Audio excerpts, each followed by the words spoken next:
Welcome to the hottest movie review on the internet today, The A-List. I am your host, the game changer, Wes Troop. And today I am here with another random review, which means I take a look at a movie randomly. That's right. So what am I going to look at today? Well, if you watched my last episode, which hopefully you did, otherwise... Anyway, I reviewed Bad Boys, What You Gonna Do?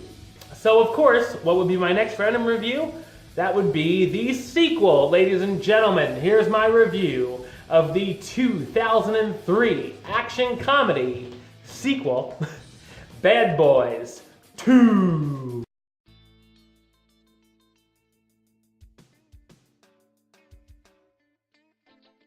Burnett and Lowry are back in action, this time trying to find out who's behind bringing ecstasy into Miami. While going undercover trying to find clues, the bodies begin to pile up, and Burnett's sister even gets involved and is kidnapped by the traffickers. Will the detectives be able to save the day once again? So what did I think of Bad Boys 2? I thought it's an enjoyable but muddled action comedy sequel.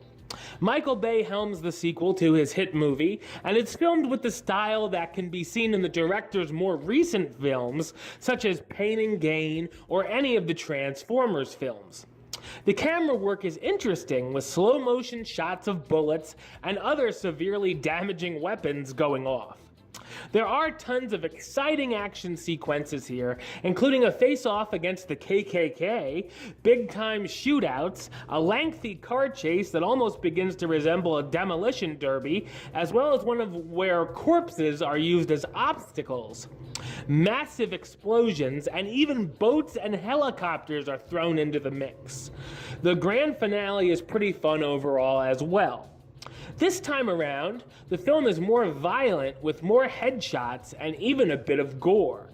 The nice blend of comedy is back, including a personal and embarrassing conversation between the detectives being publicly broadcast in a store, a confrontation with a teen looking to take out Burnett's daughter, and searching a mortuary for money and drugs inside the bodies where body parts begin to fall off.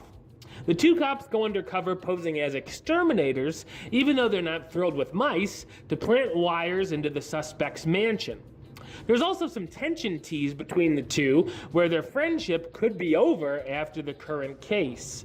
The story is familiar and could have been a bit better overall, but I feel that the reunion of Smith and Lawrence and the explosive action compensate for the script's faults.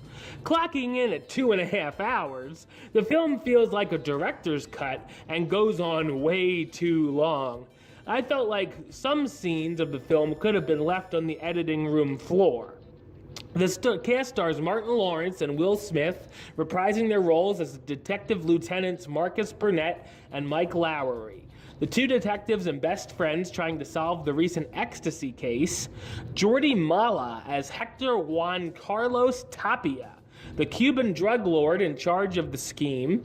Gabrielle Union as Sid Burnett, Marcus's sister, who's having a secret relationship with Mike, and also an undercover DEA operative unbeknownst to either of them. And Joe Pantoliano as Captain Conrad Howard, Marcus and Mike's boss. Bad Boys 2 is nowhere near a perfect film, but I found some entertainment value throughout. If you're looking for a big, fun, dumb action flick and was a fan of the first film, I'd recommend giving it a watch. I'm gonna give it the rating of... do it. Alright, well that's the show. I'll be back with another review very soon. But until then, don't forget to subscribe right here on YouTube. youtube.com/westside515. You can like the show on Facebook, facebook.com/WesTroopAlist. And of course, you can follow me on the Twitter and the Instagram @WesAlist. Until next time, Troop out.